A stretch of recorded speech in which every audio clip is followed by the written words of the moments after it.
मैं विवेक कुमार गुप्ता, अध्यक्ष उद्योग व्यापार मंडल काशी, संस्थापक प्रदेश अध्यक्ष पूर्वांचल विकास मंच उत्तर प्रदेश। मैंने पूरा जीवन समाज की सेवा में ही गुजारा है। मैं 2009 से मैं मुकदमों में ग्रसित हूँ। मेरे कई मुकदमे न्यायालयों में चल रहे हैं, कमिश्नरी में चल रहा है, दीवानी में चल रहा है, राजस्व में चल रहा है, मेरी ज़मीन के मुकदमे। लेकिन मुझे अभी तक कचहरी में लोगों ने मेरा सम्मान किया। 21/8/2025 12:30 बजे मेरे साथ एक ऐसी दुखद घटना होती है जिसका मैं कल्पना भी नहीं कर सकता। मुझे एकाएक बार के महामंत्री, जो मुझे बाद में जान बनते हैं, वहाँ अधिवक्ता कहते हैं कि मैं FIR करा के तुम्हें जेल भेजवाऊंगा। मैंने कि मैं अभी अधिवक्ता नहीं हूँ, कैसे भेजवा देंगे, कि ये छोड़ दीजिए, कैसे भेजवा दूंगा। सुनियोजित साजिश की तहत विरोधी वकीलों से मिल करके इस तरह की मेरे साथ घटना की गई। मेरी प्रतिष्ठा को ख़त्म करने की कोशिश की गई, मेरे सम्मान को ख़त्म करने की कोशिश की गई। मैंने आत्महत्या तक के लिए कहा, कहता है आत्महत्या का केस और बनवा दूंगा। ये बार के बताऊँ, इस महामंत्री घटनाएं मेरे साथ होती हैं तो औरों के साथ क्या होती होंगी। प्रतिष्ठित लोगों को वहाँ प्रतिष्ठा बचाने के उस न्याय मंदिर में मुश्किल हो रहा है। ऐसे लोगों के द्वारा मैंने इसके लिए मैं ये कहता हूँ कि या तो बैठ करके सारे मामले को रफा दफा करने के लिए मुझे उसी बार में अपनी गलतियों को मानते हुए फिर प्रेस के सामने आकर के बोले और लोगों से बोले कि ये वकील नहीं, अधिवक्ता है, राजनीतिक है, नहीं तो ये लड़ाई आगे तक लड़ी जाएगी। और मैंने पूरा जीवन संघर्ष में बिताया है। ये आज बता दूं उन लोगों को भी, मैं चंद्रित यादव का शिष्य हूँ और मेरे व्यापारी गुरु पंडित श्याम बिहारी मिश्रा थे। मेरे अध्यात्म गुरु, मुझे सिखाने वाले माननीय गोविंदाचार्य, जो ग्रैंड टैंक माने जाते थे, मैं उनके सानिध्य में राजनीति सीख के हुआ हूँ। मैं हारी नहीं मानने वाला, मुझको हारी मानना सिखाया नहीं गया, मुझे लड़ना सिखाया गया है। मैं लड़ूंगा, एक लड़ाई और लड़ूंगा इस न्याय मंदिर को सलामत रखने के लिए, ऐसे लोगों से न्याय मंदिर को बचाने के लिए। पहले तो मैं अपना परिचय दे दूँ। मैं किशन शर्मा, उद्योग व्यापार मंडल का मंत्री। आज प्रेस वार्ता रखा गया, इसका मुख्य उद्देश्य क्या है? इसका मुख्य उद्देश्य बहुत ही दुखद है।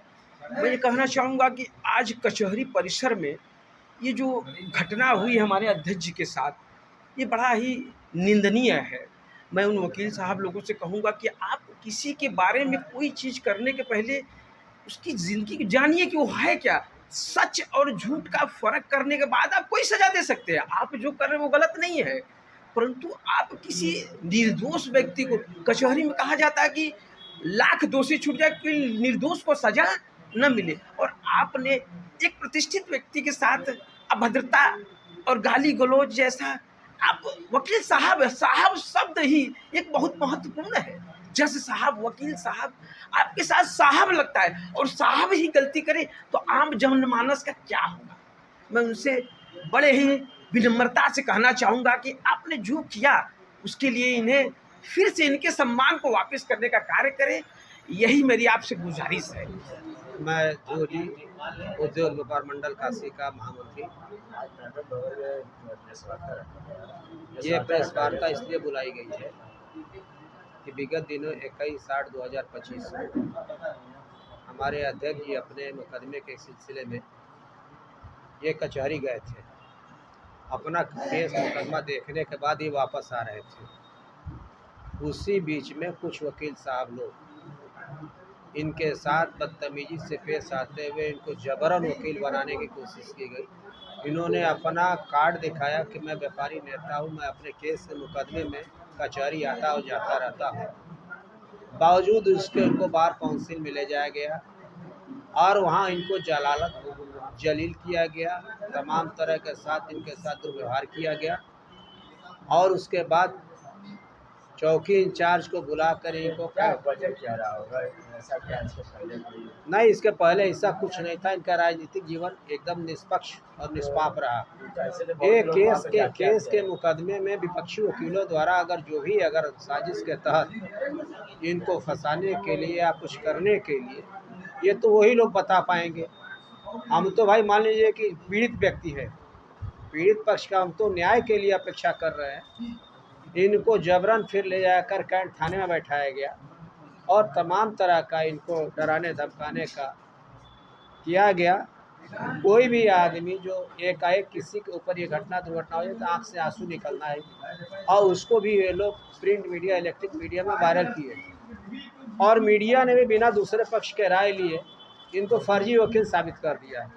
अब एक मिनट हम जानना चाहते हैं, हम सफ़ेद शर्ट पहने, काला पैंट पहने, इस पर काला कोट डाल लें तो क्या हम वकील हो जाएंगे? एक टीटी भी यही ड्रेस पहनता है, एक बड़े होटल में भी लोग यही ड्रेस पहनते हैं। वकील साहब का केवल लिए रहता है कि आगे एक टाई लगा रहता है। उनके साथ अगर मान लीजिए कि हम भी अगर न्यायालय जाएंगे, हम भी अगर कोई केस के लिए जाएंगे तो हमारा वकालतनामा पहले होगा, वकील साहब पहले वकालतनामा पर साइन कराएंगे। इनके खिलाफ अगर कोई अगर वकालतनामा हो या इनके पास कोई फर्जी अगर कोई कागजात अगर मिला हो तो इनके ऊपर FIR कराइए, 420 का मुकदमा कराइए, इनको सुप्रीम कोर्ट तक ले चलिए। ये तो समझ में आता है। लेकिन एक सवाल इस बात का है कि एक निष्पक्ष और साधारण व्यक्ति के साथ अगर इस तरह से घटना होगा तो बेचारा ऐसे ही मर जाएगा। ये तो मांग रखते हैं सर? मांग है कि इनके सम्मान की रक्षा हो। जिन लोगों ने इनके सम्मान के साथ खिलवाड़ किया है उनके सम्मान की रक्षा किया जाए। कोई भी अगर छपता है, सब लगा कि कचहरी परिषद में तो फर्जी वकील पकड़े गए। कई थाना से आप लोगों को मिला था कि फर्जी वकील थे, लेकिन इसको फर्जी वकील करके इनके नाम के साथ इनका 40 साल का राजनीतिक करियर जीवन, राजनीतिक भी रहे, व्यापारिक नेता भी रहे, और ये पूर्वांचल विकास मंच के जो है संयोजक रहे और जन्मदाता रहे। इनके बाद के बहुत लोग राजनीतिक मंच वाले बहुत आगे निकल गए, लेकिन उन्होंने हमेशा गरीब और समाज के और व्यापारिक हित के लिए ये हमेशा लड़ाई लड़ते रहे और आजीवन ये लड़ते रहेंगे हम लोगों के साथ।